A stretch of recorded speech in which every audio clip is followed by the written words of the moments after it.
I don't know about you, but I, for one, am shocked that a company that is more interested in pushing a political ideology than simply covering sports, which is in their name, is caught up in a 13-year scam and forced to return 37 Emmy Awards. That's right, ESPN, Aaron Rodgers' wrath, the backfire from poking the bear, getting rid of Aaron Rodgers, seems to have reared its ugly head. Now, certainly it could be a coincidence, but it couldn't be happening to a more garbage company. And I'm happy to report it. Leave a like on this video if you also enjoy the downfall of woke corporations.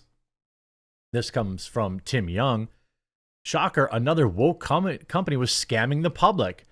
ESPN caught in 13-year scam and forced to return at least 37 Emmy Awards after using fake names to secure awards for ineligible on-air talent. Shows like College Game Day. I mean, I just can't tell you how shocked I am that a company that focuses on diversity, equity, and inclusion probably gets ESG installment payments from people. I can't tell you how shocked I am that they would lie. Of course, all this in the wake of everything going on with their war against truth. They tried to push out a narrative. The right-leaning machine tried to push out a narrative that Aaron Rodgers had been fired from Pat McAfee. We know that's not true. We know that Aaron is still on Pat McAfee, and in fact was on it yesterday as a kind of a FU to everyone who was pushing out that false narrative. But let's look at this part first. I think this is just sweet karma. One of ESPN's flagship programs is reportedly under hot water for violating the rules of engagement in a cutthroat world of sports television awards. According to a Thursday morning report from Katie Strang, The Athletic, College Game Day has been forced to return 37 Emmys to the National Academy of Television Arts and Sciences after investigations revealed that ESPN had submitted bogus names for award consideration, presumably to circumvent the rules governing who can win awards. What's interesting to me is, first of all, let's talk about how pathetic it is that ESPN did this. But secondarily, the organization that picks the winners for Emmys, right, who gives out the Emmys, you did zero research. You didn't bother looking into in any way, shape, or form whether or not these people even existed, and you gave them an award. So they accidentally proved that the Emmy Awards is a joke. This couldn't be better. Accidentally proving that people that actually get Emmy Awards, there's no real consideration. They probably had, I mean, like, look, they probably have a bunch of, how do I say this? Non-white names. They probably submitted a bunch of non-white names to like skirt the systems. Like, I bet you there's like LaFonda Jenkins, who probably got an Emmy, or a Tyreek Balsa, something like that. I don't know. Balsa's a weird last name. But I wonder if that's what it is, or if it's just them like trying to grub awards. But it's also pathetic because the Emmys, they didn't even notice. For 13 years, they didn't notice. Per the report, the scheme dated at least back to 2010 and had resulted in, quote, stars Kirk Herbstreit, Lee Corso, Chris Fowler, Desmond Howard, and Samantha Ponder, among others, being given Emmys that they were not even eligible to win.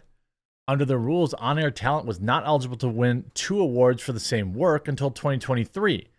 For instance, Herbstreit could win for his work as an analyst, but he could not win a same award won by College Game Day as a program. To rectify this, according to Strang, ESPN would take the Emmys given to the non-existent persons they submitted as, quote, associate producers, often similar to the names actually on-air talent. For instance, Kirk Henry and Lee Clark for Herbstreit and Corso, and given them to stars, later re-engraving the correct name on the statutes. How pathetic is this? Think about how pathetic this is. an award that means nothing to anybody that matters. They submitted fake names, and then think about how pathetic you are if you're these people getting these Emmys. Here's your Emmy. Who are these names? Kirk Henry. Oh, I'm sorry. Herb Strait or Corso, Lee Corso. You're Lee Corso, and you're like, hey, ESPN's like, hey, you got an Emmy. And you're like, wait, why is this name scratched out? Or why is the nameplate different? And then they still take it. That shows how shallow and pathetic these people are. You take an award, you know you didn't even win. Like, you know you didn't even win that, and you took it anyway. This was a misguided attempt to recognize on-air individuals who were important members of our production team. It wasn't misguided. It was nefarious. It was well thought out. It was executed over a decade, 13 straight years. I mean, ESPN has already basically lost all of its credibility, along with the mainstream media. Remember when the mainstream media reported Aaron Rodgers will no longer appear on Pat McAfee's show? And by the way, I hope that this is something that you guys enjoy. I think this is something you guys enjoy about me, but I'm going to, I'm calling out both sides here. All these right-wing pundits, engagement baiters on Twitter, right-wing news sources like the New York Post, as well as left-wing. So we're all spinning Aaron Rodgers not appearing on Pat McAfee's show anymore, simply because, or saying he had gotten canceled, and the left is trying to spin it as a win. When everybody who actually watches the Pat McAfee show, which I did until he went to ESPN because screw ESPN, knew that Aaron Rodgers' show on Pat McAfee ends when the regular season ends. But the right wing was like, oh my God, they canceled Aaron Rodgers, and everyone liked and retweeted it. And then the left wing was like, yeah, Aaron Rodgers got fired, and they liked to retweet it. Both of them spreading obvious fake news. And to have this, kind of blow back in their face, lose all what little credibility they had left, is amazing. And remember, Pat McAfee came out and clarified, again, even people, why Aaron Rodgers won't be on his show. The season was over. Pat said, I never said he'll never be on the show again, McAfee tweeted as part of a lengthy statement on Tuesday, clarifying the situation. In fact, Aaron Rodgers again was on the show yesterday. A lot of you are talking very wild about me and my program. I assume you're very new to us. We do not bet 1,000, blah, blah, blah. This past year, they talk about this. Also, our fans know that Aaron Rodgers Tuesdays ends shortly after Aaron's team season ends, and that's how it's been. He'll make random surprise pop-ins during big events or off-season adventures, but it's always been a season thing. I've never said he won't be on the show again. I hope he chooses to still chat with us. We've been lucky the last 4 years to ride the wave of his season with a 4-time NFL MVP, 2 of which were during the Aaron Rodgers Tuesdays era, and get his thoughts along the way in real time. See you all tomorrow. Like, all these weirdos were trying to pretend like, politicize it, and that, no. And then now everybody, of course, ESPN is not owning any of this. ESPN uses fake names to secure Emmys for College game day stars. I mean, nobody tells the truth in this world anymore. The mainstream media was pushing out this Jimmy Kimmel versus Aaron Rodgers thing, and they were each side was trying to say who was going to win, and nobody was really interested in reporting it accurately. Now, the things that Jimmy Kimmel said about the American people were accurately reported by myself and many others, and I think he's a steaming pile of garbage who doesn't deserve, I probably wouldn't spit on the guy if he was on fire, but I don't think I'll ever be in that situation. Aaron Rodgers, I'm in Wisconsin. I grew up with him as my quarterback, and I enjoy his free thinking.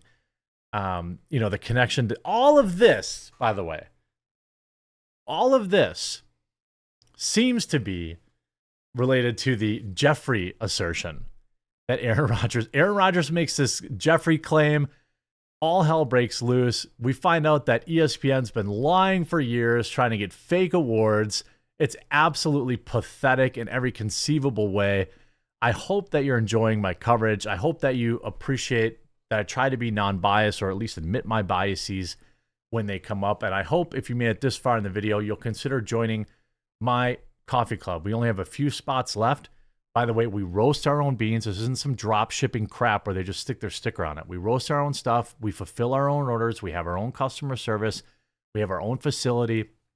And if you're a coffee head and you want to sample ultra small batch coffee every month from a different spot all over the world, from Honduras to Ecuador to Brazil to Mexico, a different location every month, you can get 50% off joining my club using the promo code you're going to find in the description down below.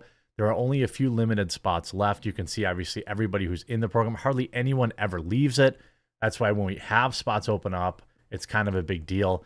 But you can go to the link in the description below, use a promo code you'll find down there, get 50% off, and enjoy the journey with me.